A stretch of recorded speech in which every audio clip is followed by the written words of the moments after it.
Celui qui va s'exprimer, il a un nouveau surnom depuis la dernière séance du Congrès, parce que c'est celui qui est chargé du budget dans un contexte extrêmement difficile pour la Nouvelle-Calédonie, et désormais on l'appelle Monsieur Yapa Yapa.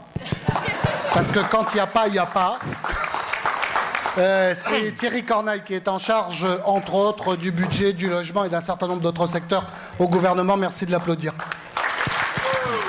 Merci. Merci Philippe. En tout cas, un grand plaisir de vous retrouver ici, de retrouver des amis et même de la famille. Alors je voudrais d'abord apporter une précision parce que Philippe Gomez vous l'a laissé entendre que j'étais mathématicien, physicien, peut-être même docteur. Moi je peux vous dire que c'est pas vrai du tout. Même si j'ai fait 10 ans d'études, notamment pas très loin d'ici, sur ce qui était encore une île, avant de devenir la presqu'île de Nouville. Et donc j'ai un diplôme quand même, c'est pas de docteur, celui de gratteur de poissons. Et en plus avec une spécialité, parce qu'en 10 ans d'études, de bec de canne. Merci. Donc c'est vrai que je suis un peu le Benjamin de l'équipe de Calédonie Ensemble au gouvernement, avec des hommes d'expérience que sont Léo et Philippe, donc je suis le plus jeune. Et en tout cas c'est une grande fierté de partager les valeurs de Calédonie Ensemble. De solidarité et d'équité en particulier. Et naturellement, je me demande encore comment, avec ces diplômes de pêche, comment on a pu me confier ces responsabilités au gouvernement, avec en effet principalement 3 secteurs, je vais en dire un petit mot, le logement, le budget et l'économie numérique. Le logement, bien sûr, c'est essentiel. Je dis souvent, c'est vraiment le socle et la colonne vertébrale du développement de la Calédonie. Et donc, naturellement, je ne vais pas revenir sur les propos qui ont été dits, de relancer la production de logements, c'est absolument indispensable.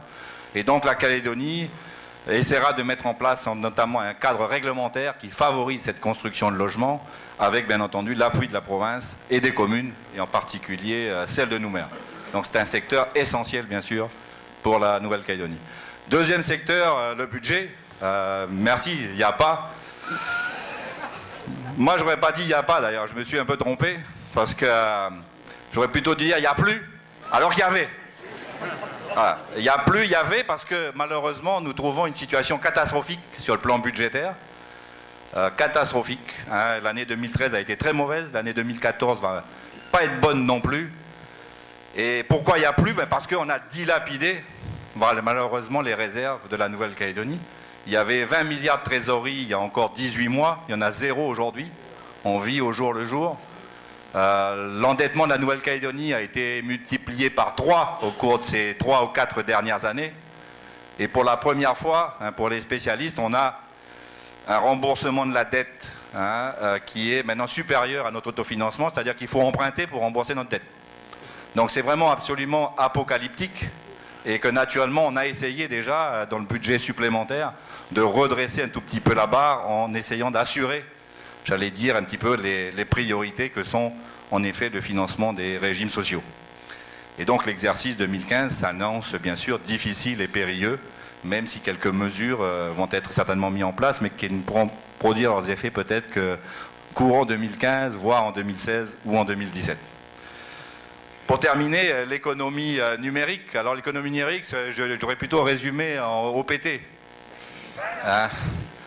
Donc vous savez que je succède à quelqu'un.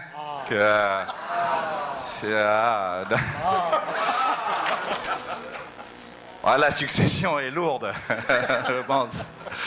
En tout cas, sur le plan de la réputation, certainement. Il y a 3 volets à l'OPT. Le premier, c'est le courrier.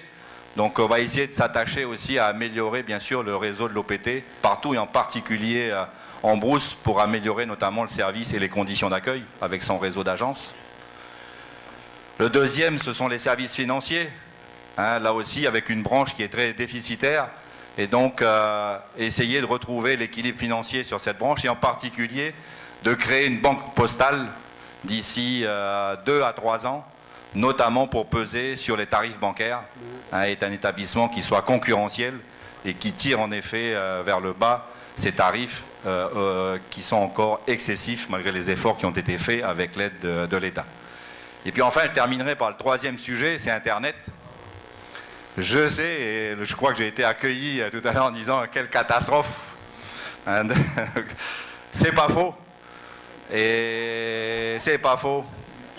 Ce que je peux vous dire qu'en tout cas, c'est qu'avec nos collègues administrateurs, je vois Fiu ici, avec Sandrine aussi qui est là, Frédéric de Grélan que j'ai aperçu également, qui sont administrateurs. Nous allons proposer au prochain conseil d'administration du fin septembre une modification sur le plan, j'allais dire, technique et donc une amélioration très sensible de la qualité d'Internet dès le mois d'octobre, qui va certainement pouvoir permettre de doubler les capacités techniques d'Internet. Donc il y aura une amélioration très sensible à partir du mois d'octobre. Et puis enfin, si le service est attendu... Pour le même prix. Non, pour moins cher, monsieur. Non, parce que j'ai trouvé qu'à la province sud, vous étiez bien, mais vous étiez un peu petit bras. Et qu'au gouvernement et à l'OPT en particulier, on va faire beaucoup mieux et moins cher. Je vous remercie. Je rappelle quand même que Thierry Cornaille a été pendant de très nombreuses années directeur de l'Institut d'émission de la Nouvelle-Calédonie, puis directeur de la SIC. Voilà, et donc il relève quelque peu le niveau du gouvernement.